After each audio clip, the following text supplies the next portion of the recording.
जवाबी विधानसभा हलके की पंचायत के बझेरा गांव सड़क के किनारे जेसीबी लगाकर की गई नालियों की खुदाई ग्रामीणों के लिए परेशानी का सबब बन गई है।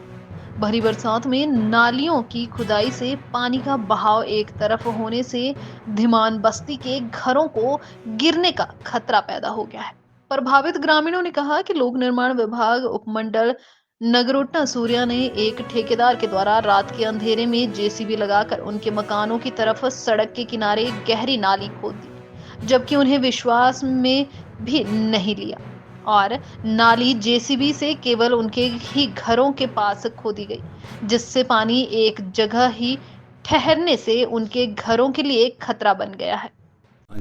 हाँ जी, हमारा ये नाली निकालने में कोई विरोध नहीं है। जैसे ये पानी पहले निकलता था वैसे जाना चाहिए, और ये पीछे भी इस पानी को निकास रखा हुआ था, 3-4 जगह स्टेप बने हुए थे, तो सारा पानी डिवाइड हुआ पड़ा था, तो ये पानी उसी तरह से जाना चाहिए।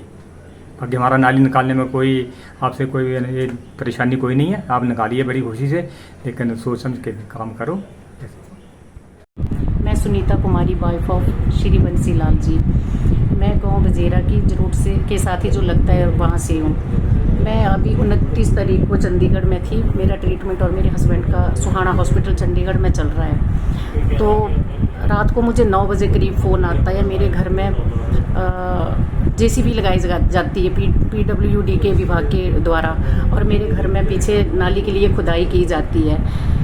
तो हम लोग रात को ही गाड़ी करते हैं, 2:45 बजे वहाँ से चलते हैं, आगे आके देखते हैं बहुत बड़ी नाली निकाली हुई है। उसके ऊपर 6 ड्रेनें थी, 4 तो पहले बंद कर दी गई थी, 2 अभी भी हैं। तो मेरी मांग हमेशा यही रही है कि आप थोड़ा थोड़ा पानी वहाँ डिवाइड कर दो, बाकी पानी आप थ्रू आउट ले जा सकते हो।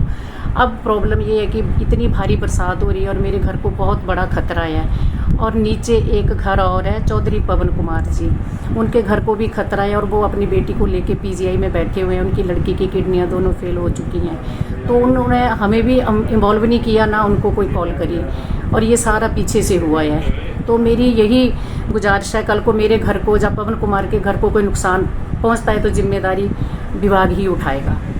और दूसरी चीज़ है, ऊपर का पानी अभी क्लियर नहीं किया, नीचे का नहीं, और मेरे घर में बीच में खुदाई कर दी गई है। उससे मेरे घर को बहुत भारी नुकसान हो सकता है, और काम की भी कोई संभावना नहीं है कि काम हो सकता है, क्योंकि भारी बरसात हो रही है, काम होने का तो कोई चांसेस नहीं है। अगर विभाग को काम करना था 2 महीने पहले करते, जब बरसात होने के बाद करते, मैं एग्री थी।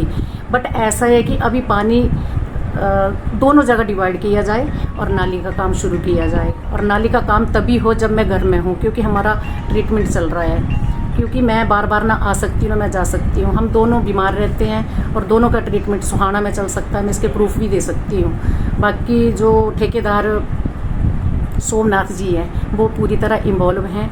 उनको भी मैं यही कहूँगी कि आप भी जिम्मेदारी ले लो। कल को कोई भी मेरे मकान को क्षति पहुँचती है तो जिम्मेदार सोमनाथ जी भी होंगे, एक्स प्रधान है वो हमारे। इन लोगों ने मुझे बिल्कुल भी ये चीज़ नहीं बोली कि हम रुकेंगे या कुछ है। पहले मेरे को कॉल किया, इन्होंने बोला कि भाभी हम ऐसे ऐसे नाली निकाल रहे हैं। मैंने बोला कि रुको आप, हम आपको बैक कॉल करते हैं। मेरे हस्बैंड दूध लेने गए हुए हैं, उसके बाद मेरे हस्बैंड आते हैं, हम इनको कॉल करते हैं कि हमारा फ़ोन पिक नहीं करते हैं। और जय सुशील कुमार जी शादी पर गए होते हैं, रात को वो वहाँ से आते हैं, और रात को 9 बजे जहाँ जेसीबी लगाते हैं और 9 बजे यहाँ नाली खोदते हैं। जबकि ये 2 से शायद 6 बजे तक इन्होंने नीचे की नाली भी खोद दी है, ऊपर भी थोड़ा बहुत किया है, तो फिर ये चले जाते हैं। फिर मुझे नहीं पता कहाँ से इनको ऑर्डर आता है, कहाँ से क्या है, पर ये लोग रात को आते हैं 9 बजे, तो मुझे पड़ोसियों के द्वारा पता चलता है। हम रात को पूरी रात परेशान है। 2 बजे हमने गाड़ी करी है, तो हम यहाँ हिमाचल पहुँचे हैं। आके देखा तो घर का तो बहुत ही बुरा हाल था। बाकी आप प्रैक्टिकली सारा कुछ देख रहे हो, तो मेरी हाथ जोड़ के बेनती है कि इस चीज़ का सोल्यूशन जल्दी से जल्दी किया जाए, और मेरे घर को कोई नुकसान। मैं साबका फौजी बंसीलाल। ये जो नाली निकाली गई है मेरे घर के पीछे से निकाली गई है। अच्छा, नाली कोई बात नहीं, नाली निकाली जाए, मगर नाली रात के समय क्यों निकाली गई? मैं उस वक्त चंडीगढ़ में था, ना ही हमें किसी प्रकार का कोई इंटीमेशन दिया गया, और विभाग ने जो नाली निकाली है वो रात के 9 से लेकर के 9:45 के बीच में निकाली है। तो अब जो भी नुकसान, ये जिस तरह से बारिश हो रही है और पानी खड़ा हो रहा है उसका, तो उसका विभागीय आदमी ही जिम्मेवार हो। जो कि क्षति मेरे मकान को हो रही है उसकी भरपाई ये डिपार्टमेंटल से ही की जाए।